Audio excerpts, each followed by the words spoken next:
भूकंप से निर्मित इस झील में पुराने खुश्क दरख्त यूं खड़े हैं मानो सावधान की मुद्रा में हम सेना के जवान खड़े हैं।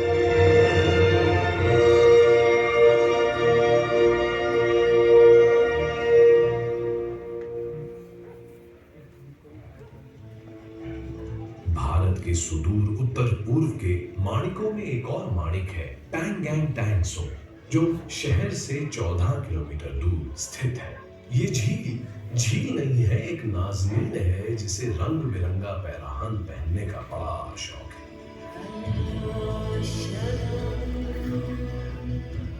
दिन के सफेद शफाफ पहलू में ये झील नीला घूंघट ओढ़ लेती है तो बारिशों के मौसम में कोहरे की चादर।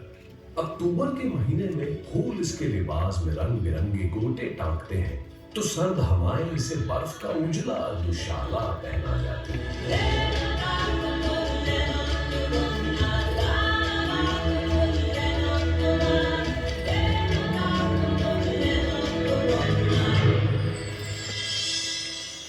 हम इस इलाके की मिट्टी की ही नहीं, यहाँ की संस्कृति, यहाँ की परंपराओं की भी पहरेदारी करते हैं।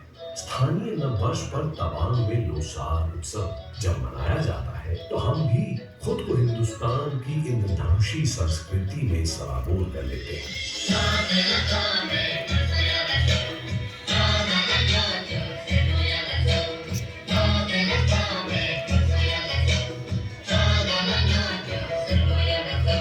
तवांग की स्थानीय जनजाति की मोनपा संस्कृति के पारंपरिक नृत्य संगीत से ताल मिलाकर हम भी खूब नाच गाते हैं और थिरकते थिरकते करते हैं उस मान्यता को मजबूत जो कहता है कि हिंदुस्तान अनेकता में एकता, मेलों मिल्लत मोहब्बत और खुलूस वाला देश है। नृत्य गायन और प्रतियोगिताओं के मीठे समर से लदा तवांग उत्सव का जो छतनार पेड़ आज खड़ा है उसका बीज बोया गया था 16वीं शताब्दी में। और तवांग संस्कृति का तो कहना ही क्या, ये संस्कृति हम भारतीय सेना के जवानों की तरह ही जीवंत है जो जाने कितने विप्लवकारी सदियों के गलियारे लांघ कर हम तक आई है।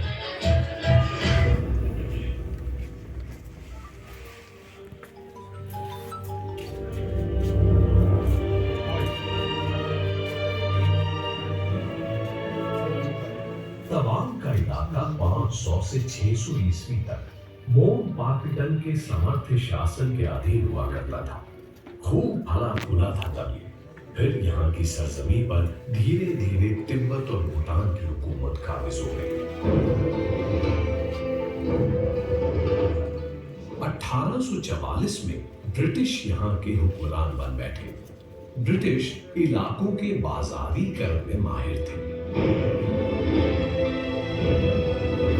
तवांग का वो इलाका जो हिमछादित पहाड़ों की ओट और हरियाली पेड़ों की झुरमुट में छिपा बैठा था, उसे दुनिया के सामने जाहिर कर दिया इन ब्रिटिश हुक्मरानों ने।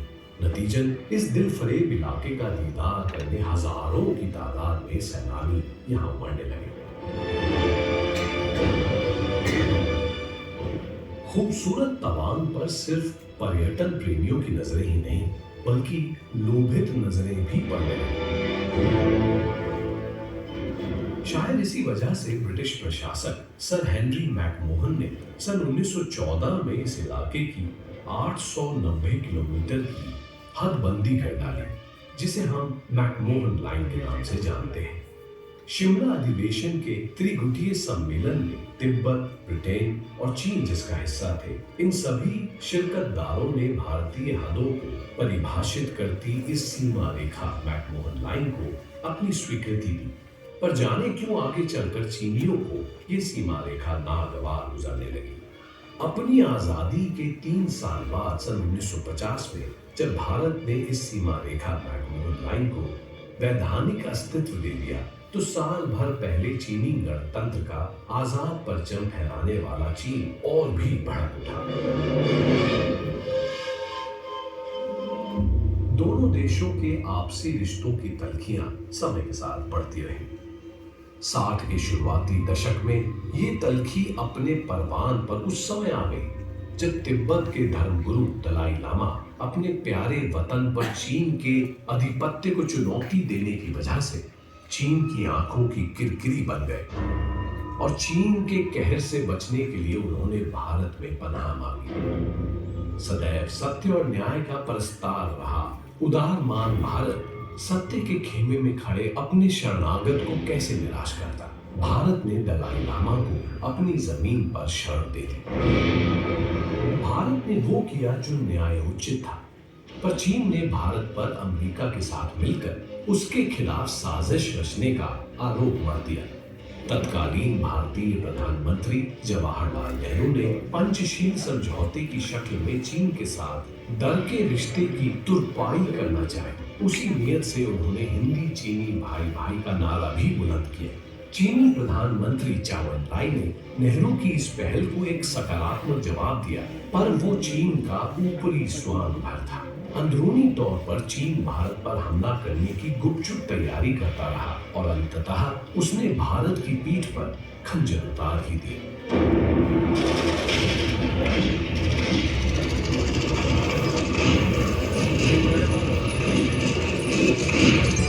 जी हाँ, सन 1962 में चीन ने भारत पर औचक्य से आक्रमण कर दिया।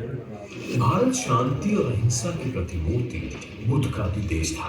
तांडव करने वाले भीषण रौद्र रूप शिव का भी। बुद्ध के अनुगामी, शांति के पैरोकार भारत ने भरसक कोशिश की कि मैत्रीपूर्ण संवाद के जरिए चीन के साथ विवाद का कोई शांतिपूर्ण हल ढूंढा जाए। पर चीन ने जब प्यार का प्रत्युत्तर छल बल से देकर भारत पर युद्ध थोप दिया, तो फिर जगह भारतीय सेना की भुजाओं में बसा भारत का रुद्र।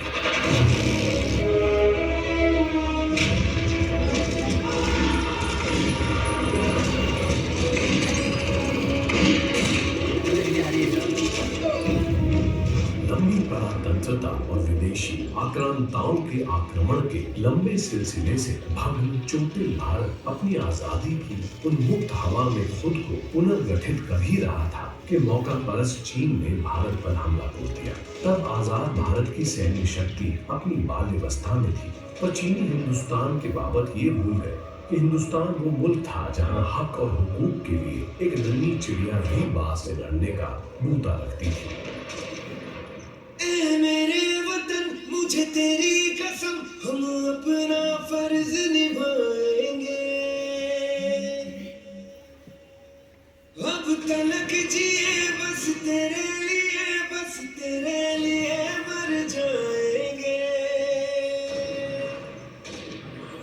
वंदे मातरम, वंदे मातरम, वंदे मातरम, वंदे मातरम, वंदे मातरम, वंदे मातरम। बेशक चीनी फौज तादाद और असले में हिंदुस्तानी फौज से अव्वल थी, पर तारीख गवाह है कि युद्ध हथियार से नहीं, ना ही तादाद से लड़ा जाता है। युद्ध लड़ा जाता है केवल और केवल हौसले से।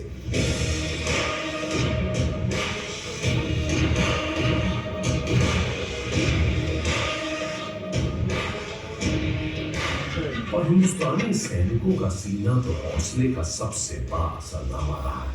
ये हिंदुस्तानी वीरों का हौसला और पराक्रम ही है कि सदियों दर सदियों सैकड़ों आक्रमण झेल चुका हिंदुस्तान अब भी गर्वीली मुस्कान के साथ अशुभ और विजित खड़ा है।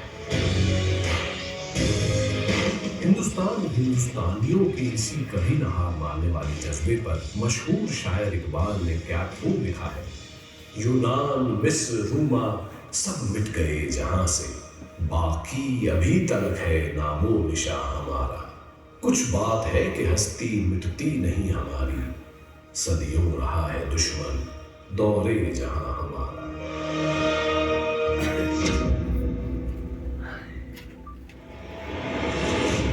इतिहास के पन्नों में उमकने वाले कवियों और शायरों की रचनाओं में गर्व से हिंदुस्तानी पराक्रम का एहसास चीनियों को भारतीय सेना ने तब कराया जब मारक टैंकों से लैस चीनी सेना की भारी तादाद भारत को रौंदने का मंसूबा ले भारत की जमीन पर पहुंची।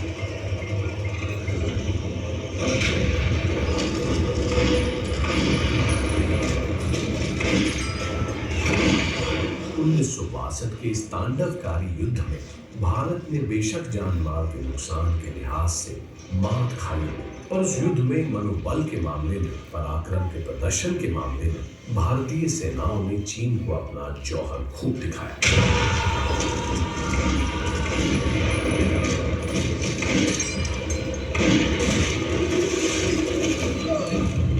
तवांग वो गलियारा था जिससे होकर चीनी फौज भारत की संप्रभुता को अपने बूटों तले रौंदना चाहती थी। पर इससे पहले कि यहाँ तक पहुंचे, 7 इन्फेंट्री ब्रिगेड के ब्रिगेडियर जेपी दलवी के दिले राणा नेतृत्व में कामिंग सेक्टर तिस्बन के जाबाज फौजी नाम का चुंग नदी पार कर चीनी फौजियों के सामने ऐसे खड़े हो गए जैसे झंझावत के सामने कोई अटल अडिग पर्वत खड़ा हो जाता है।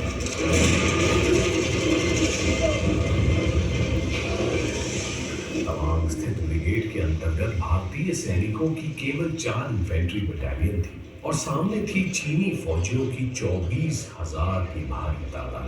मामला एक तरफा था, पर फिर भी भारतीय जवान पूरे जोश और बलबले के साथ वहां डटे रहे। हम भारतीय जवानों को सिर्फ चीनियों की तोप बंदूक से धोखा नहीं देना था, उन्हें निपटना था चीनी फौजियों की अय्यारियों से भी। और यही वीरोचित आमने सामने की लड़ाई लड़ने वाले भारतीय जवान चूक गए। चीनियों की फौज की विशाल टुकड़ी ने इस मोर्चे पर भारतीय सैनिकों को उलझाए रखा, और दूसरी ओर उनकी एक और बड़ी फौजी टुकड़ी ने 21 अक्टूबर के मनहूस दिन दूसरी दिशा से कम सैन्य तैनाती वाले भारतीय मोर्चे थांगला रेंज पर धावा बोल दिया। इस मोर्चे पर मौजूद मुट्ठी भर सैनिकों ने अदम्य साहस दिखाते हुए चीनी फौजियों की विशालकाय टुकड़ी को लोहे के चढ़े चलवा दिए। बड़ी मुशक्कत और जान माल के काफी नुकसान के बाद ही चीनी फौज इस मोर्चे पर कब्जा कर पाई।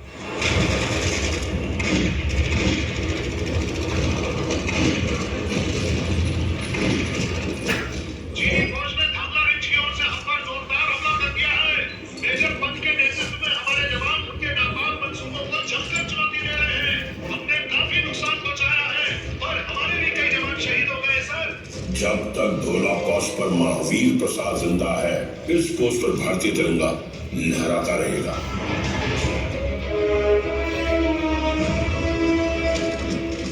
चीन भारत पर ताबड़तोड़ चौतरफा आक्रमण कर रहा था।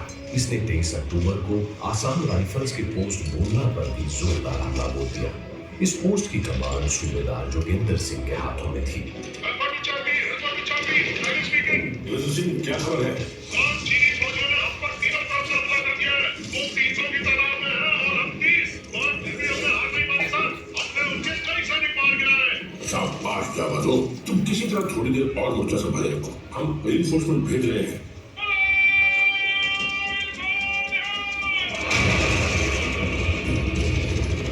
सूबेदार जोगिंदर सिंह ने अपने दिलेर साथियों के साथ मिलकर उस दिन हिम्मत की एक बेमिसाल इबारत लिख दी।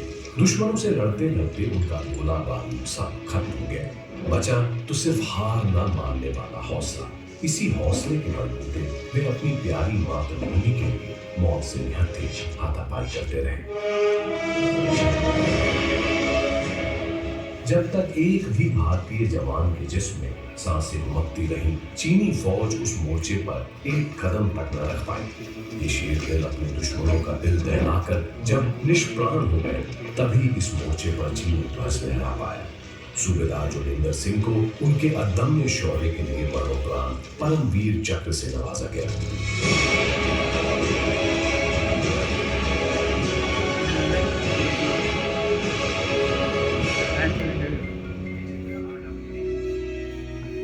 बाद में हिंदुस्तान के इस वीर सुपूत के अत्यंत ही शूरता भरे कारनामे की स्मृति में बुमला में एक स्मारक भी बनाया गया।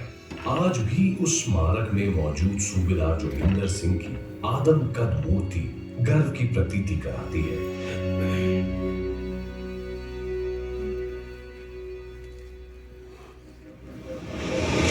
भारत का चीन से युद्ध सिर्फ युद्ध की एक कहानी मात्र नहीं, एक देश के लिए प्राणाहुति देने वाले भारतीय वीरों की आपसी होड़ की गर्वीली गाथा है, जिसे सुनकर हिंदुस्तानियों का सिर फक्र से ऊंचा हो जाता है। देशभक्ति और शहादत की अनूठी अनगिन मिसालों में से ऐसी ही एक मिसाल है चौथी गढ़वाल राइफल का वीर सिपाही जसवंत सिंह, जिसने युद्ध की उस भयावह रात 11,000 फीट की ऊंचाई पर अकेला महज एक लाइट गन के बूते चीनी फौज के कारवां को रोके रखा। ज्यादा सक्षम मीडियम मशीन गन से लैस चीनी फौज सैकड़ों की तादाद में इस वीर सिपाही पर ताबड़तोड़ वार करती रही। और जब वह हार वाला ये बाका उन्हें ईंट का जवाब पत्थर से देता रहा। इस बहादुर की बहादुरी और मातृभूमि के लिए अपार प्रेम देख स्थानीय बाशिंदे सेना और नूरी की रगों का लहू भी तेजाब सा उबलने लगा। वे भी अपनी जान की परवाह न कर उस समर कुंड में कूद पड़े।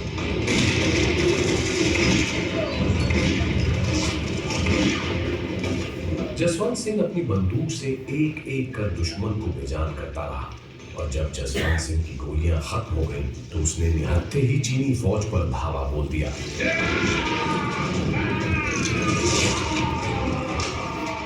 और दुश्मन की एक मशीन गन अपने कब्जे में लेकर उनके ही असले से उस उतंग पहाड़ पर उनकी कब्र खोद ली।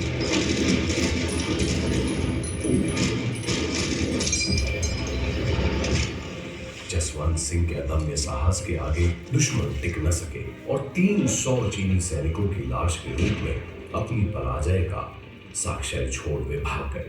अपने कर्तव्य का निर्वहन करने के बाद बुरी तरह घायल जसवंत ने मृत्यु को इजाजत दी कि वो उसे अपने आगोश में ले ले। पराक्रम के इस विरले प्रदर्शन के लिए जसवंत सिंह को मरणोपरांत महावीर चक्र से सम्मानित किया गया। लेकर जान हथेली पर कतरा कतरा कुर्बान तुझ पर, झुकने न देंगे हम तेरा सर। लेकर जान हथेली पर कतरा कतरा कुर्बान तुझ पर, झुकने न देंगे